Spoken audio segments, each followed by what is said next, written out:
तेरी रहमत से। उठो गुरुमुख उठो। श्री गुरु महाराज जी का हुक्म है गुरुमुख उठो। श्री गुरु महाराज जी का हुक्म है गुरुमुख उठो। श्री गुरु महाराज जी का हुक्म है गुरुमुख उठो।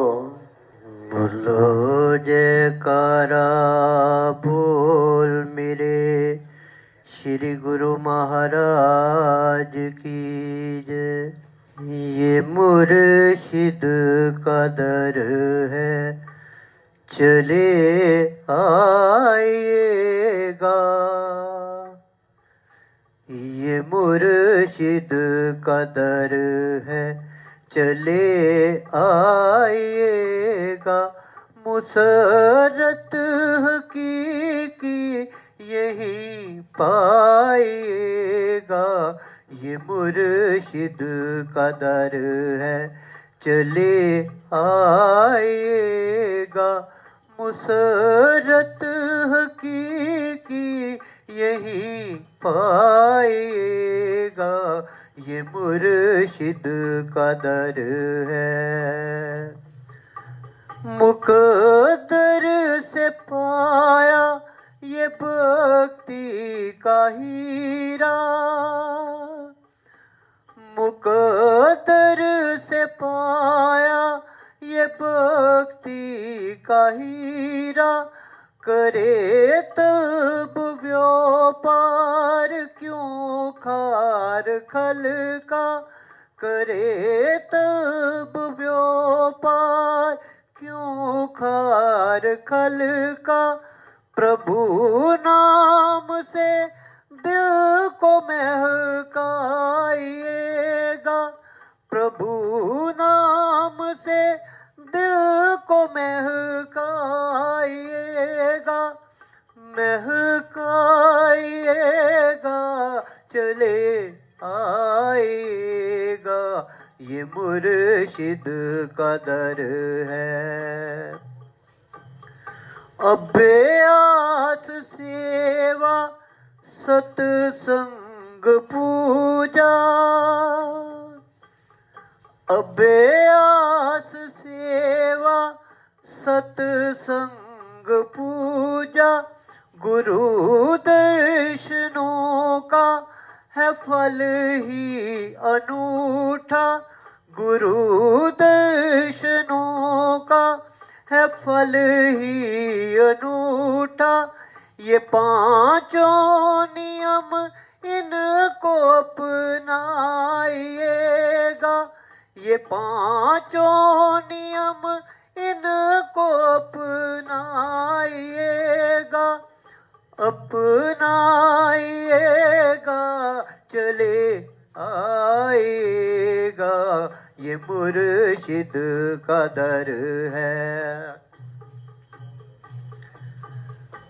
जो ढूंढोगे रास्ता मिलेगा यकीनन। जो ढूंढोगे रास्ता मिलेगा यकीनन। जो खटकाओगे दर खुलेगा यकीनन।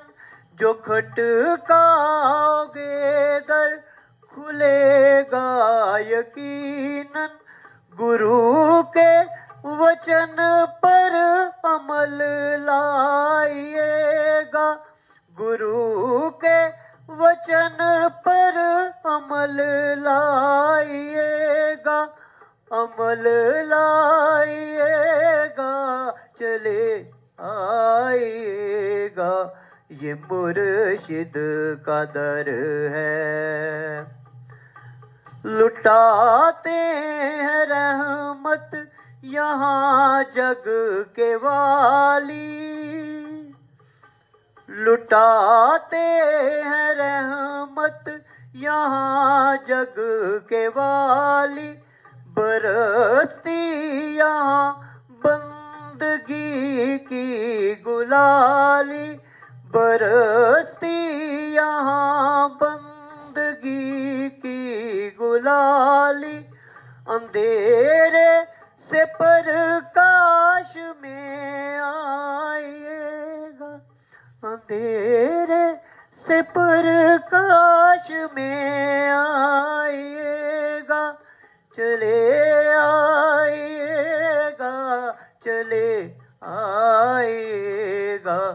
ये मुर्शिद का दर है चले आएगा, ये मुर्शिद का दर है चले आएगा।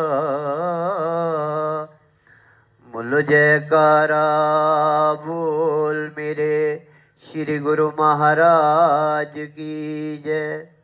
सौभाग्यशाली गुरमुखो, अपने मन एवं चित्त की समस्त वृत्तियों को एकाग्र करते हुए अपने नेत्रों के सन्मुख विराजमान श्री परमहंस अवतार श्री श्री 108 श्री हजूर सतगुरुदेव दाता दयाल महाराज जी के सुंदर पावन श्री दर्शन दीदार करते हुए मिलकर बोलो जयकारा बोल मेरे श्री गुरु महाराज की जय। कल 22 जनवरी को सभी गुरुमुखों ने अपने महाप्रभु परम इष्ट देव प्रातः स्मरणीय जगत वंदनीय श्री श्री 108 श्री परमहंस अवतार श्री चतुर्थ पातशाही महाराज जी का शुभ अवतरण दिवस बड़े हर्ष उल्लास के साथ मनाया। जब जब भी समय की पुकार होती है तो महापुरुषों को धराधाम पर अवतार धारण करना पड़ता है। हमारे महाप्रभु श्री परमहंस अद्वैत मत के महान प्रवर्तक श्री परमहंस दयाल जी महाराज जी ने जो भक्ति और परमार्थ का पौधा लगाया था, उसके फलने फूलने और उसकी सुगंधी दशों दिशाओं में फैलाने के लिए समय समय पर श्री परमहंस महान विभूतियों का धराधाम पर अवतार हुआ। उन्हीं में से ही हमारे महाप्रभु परम इष्ट देव श्री चतुर्थ पातशाही महाराज जी का अवतार भी वक्त की पुकार को सुन करके हुआ। आप बचपन से ही शांत स्वभाव के थे, गंभीर थे, एकांत प्रिय थे। ये महापुरुषों के जीवन से हमें भी शिक्षा प्राप्त होती है कि जब भक्ति के मार्ग पर चलना होता है तो हमारे स्वभाव में भी गंभीरता होनी चाहिए, धैर्य होना चाहिए, सहनशीलता होनी चाहिए। महापुरुषों का जीवन हमेशा प्रेरणा देने वाला होता है। महापुरुषों के जीवन से हमें हमेशा शिक्षा ही प्राप्त होती है। वैसे तो महापुरुषों को कोई भी कर्म करने की जरूरत नहीं पड़ती, क्योंकि वो कर्मों से रहित होते हैं। वो कर्म इसलिए करते हैं कि संसार के सामने आदर्श प्रस्तुत करते हैं कि कैसे वो पूर्ण परब्रह्म परमेश्वर होते हुए भी कर्म करते हैं, तो साधारण जीव को भी उनके जीवन से शिक्षा ग्रहण करनी चाहिए। जैसे आदिकाल से परंपरा चली आ रही है, संतों महापुरुषों ने अपने जीवन के अंदर गुरु धारण किया, तो आपने भी हमारे महाप्रभु श्री श्री 108 श्री परमहंस अवतार श्री द्वितीय पातशाही महाराज जी से नामदान की दीक्षा प्राप्त की। जब आपने नाम उपदेश लिया, उसी दिन से ही आपने भजन सिमरन चालू कर दिया। कभी भी भजन सिमरन में नागा नहीं होने देते थे और दूसरों को भी हमेशा यही प्रेरणा देते थे कि भजन सिमरन रोजाना हमेशा हर सेवक को करना ही चाहिए। ये महापुरुषों का जीवन हमें दर्शाता है कि कोई भी लक्ष्य अगर हमारे सामने होता है तो हमारे हृदय के अंदर दृढ़ संकल्प होना चाहिए, और उस लक्ष्य को पाने के लिए जो जो भी साधन हैं उन साधनों की रोजाना श्रद्धा से पालना करनी चाहिए। लक्ष्य कोई भी मुश्किल नहीं होता अगर मुश्किल होता है तो इंसान का उसके मार्ग पर आगे बढ़ना जो वो आगे बढ़ता नहीं है। इसलिए आपने दर्शाया, अगर रोजाना भक्ति के नियमों की पालना करेंगे, भजन सिमरण करेंगे, तो महापुरुषों की कृपा से लक्ष्य सहज ही प्राप्त हो जाता है। ये महापुरुषों का जीवन कितना आदर्शमय होता है। आप हमेशा गुरु आज्ञा में तत्पर रहते थे। जो भी आपको आज्ञा होती थी उसे दिलो जान से निभाते थे। जब तक आज्ञा पूरी नहीं हो जाती थी, ना तो आपको चैन आता था, ना आपको कोई आराम मिलता था। ये महापुरुष हमें समझाते हैं, भक्ति के मार्ग पर चलते हुए हमें भी ऐसे अपने भक्ति को लक्ष्य को सामने रखना चाहिए। लक्ष्य को प्राप्त करने के लिए चाहे कितनी भी अड़चने आए, कितनी भी मुसीबतें आए, महापुरुषों के चरणों का सहारा लेकर के भक्ति के मार्ग पर हमेशा आगे बढ़ते ही चले जाना चाहिए। एक बार हमारे महाप्रभु श्री द्वितीय पातशाही महाराज जी तल में विराजमान थे। अचानक मौज उठी कि हमने आश्रम बनाने के लिए काला बाग में जमीन खरीदनी है। पहले तो श्री गुरु महाराज जी ने कुछ सेवकों को जमीन खरीदने के लिए भेजा।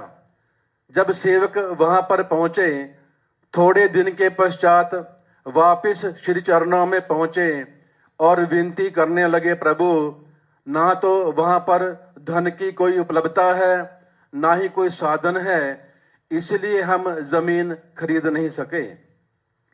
उसके बाद श्री गुरु महाराज जी ने आपको और भगत साहेब राम जी को भेजा। जब आप वहां पर पहुंचे तो आपने धन एकत्र किया, सारे साधन उपलब्ध कराए, और जब वापिस पहुंचे श्री चरणों में सारा वृतांत कह सुनाया कि जमीन खरीद ली गई है, तो श्री गुरु महाराज जी आपके ऊपर बड़े प्रसन्न हुए। वास्तव में अपने सतगुरु की प्रसन्नता को प्राप्त करना ही सेवक का असली लक्ष्य होता है।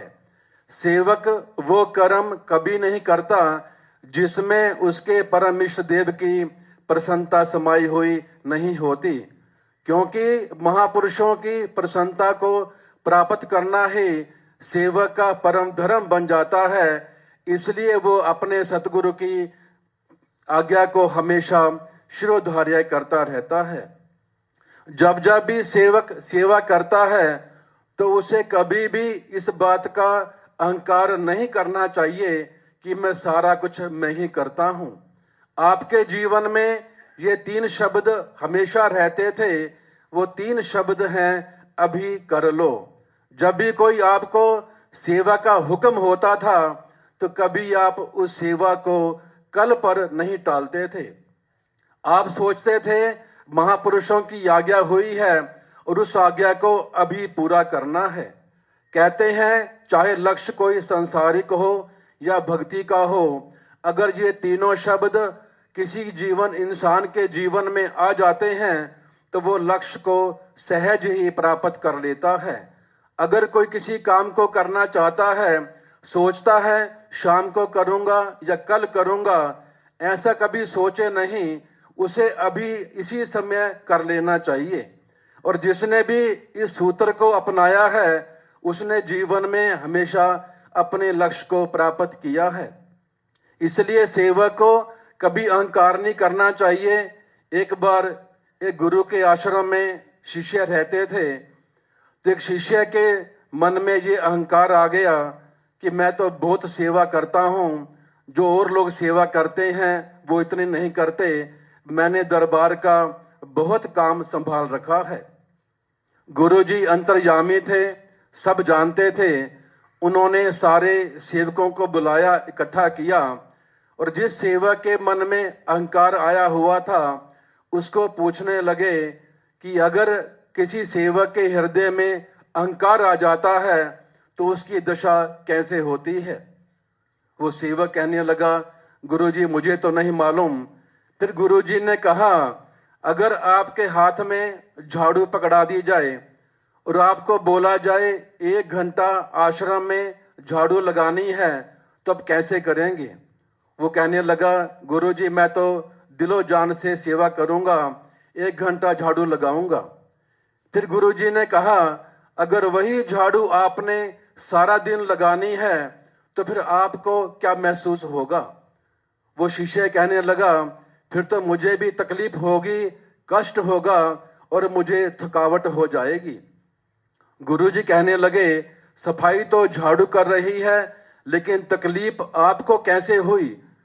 शिष्य कहने लगा, झाड़ू तो मैंने अपने हाथों में पकड़ा हुआ है, तकलीफ तो मेरे हाथों को होगी, झाड़ू को थोड़ी होगी। तो गुरुजी कहने लगे, ठीक इसी प्रकार दरबार में रहते हुए या जो प्रेमी संसार में रहते हैं, अगर किसी के जिम्मे सेवा लगती है, सेवक तो झाड़ू के समान है, मेहनत तो सारी हमें करनी पड़ती है, क्योंकि शिष्य को हमने अपने हाथों से संभाला हुआ होता है। जो भी सेवक सेवा करते हैं उसके पीछे सारी शक्ति तो हमारी काम करती है, झाड़ू तो कुछ भी नहीं कर सकता। ठीक उसी प्रकार शिष्य भी कुछ नहीं कर सकता। इसलिए कभी भी सेवक को अहंकार नहीं करना चाहिए, उसे हमेशा यही सोचना चाहिए, मेरे जी में जो सेवा लगी है ये महापुरुषों की कृपा से उनकी शक्ति ही काम कर रही है जो मेरे से करवा रही है। सभी गुरुमुख ये महसूस भी करते होंगे, जितनी ज्यादा सेवा करते हैं तो गुरुमुखों को कभी भी थकावट नहीं होती है। कारण सेवक तो झाड़ू के समान है, महापुरुषों को मेहनत करनी पड़ती है, क्योंकि महापुरुषों ने अपने हाथों से हमें पकड़ा हुआ होता है। इसलिए महापुरुष फरमाते हैं, जब सेवक के अंदर अहंकार आ जाता है तो सतगुरु सेवक के हृदय से बाहर चले जाते हैं। जैसे ही अहंकार हृदय के अंदर आया, सतगुरु हमारे हृदय से बाहर चले जाते हैं, क्योंकि एक ही जगह पर दोनों चीजें नहीं रह सकती। संतों ने अपनी वाणी में वर्णन किया है, पिया चाहे प्रेम रस, राखा चाहे मान, एक म्यान में 2 खड़ग, आंखों देखा सुना न कान।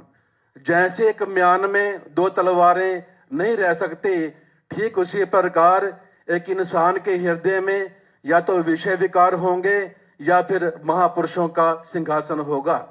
लेकिन जब अहंकार हृदय के अंदर आ जाता है तो फिर हृदय के अंदर सतगुरु का सिंहासन कभी लगता नहीं है। जैसे धोबी किसी कपड़े को धोता है, जैसे ही साबुन लगाता है तो हम देखते हैं कपड़ा साफ हो गया, लेकिन कपड़ा साफ तब तक नहीं होता जब तक साबुन कपड़े के अंदर से बाहर नहीं निकल जाता। इसलिए धोबी जब साबुन लगा करके कपड़े को पानी से धोता है तो मैल के साथ साथ साबुन भी निकल जाता है और कपड़ा साफ सुथरा स्वच्छ हो जाता है। ठीक उसी प्रकार जब इंसान के हिंदर से विकार निकलते हैं, विकारों के साथ साथ अगर अहंकार निकल जाता है तो इंसान का मन भी साफ सुथरा और निर्मल हो जाता है। इसलिए जो हृदय के अंदर विकार हैं या हमारे अंदर जो अहंकार समाया हुआ है, उसको दूर करने का सिर्फ एक ही रास्ता है, जो महापुरुषों ने कृपा करके भक्ति के साधन बनाए हैं, उनकी श्रद्धा से रोजाना पालना करना। और जो गुरुमुख प्रेमी श्रद्धा से भक्ति के नियम निभाते हैं, श्री आरती पूजा सेवा सत्संग और 2 घंटे का भजन ध्यान, तो महापुरुषों की कृपा से हृदय के अंदर से सारे के सारे विकार निकल जाते हैं और हृदय में महापुरुषों का सिंहासन ऐसे लग जाता है जैसे ठीक इसी समय हमारे सन्मुख विराजमान होकर के पावन आशीर्वाद से निहाल कर रहे हैं।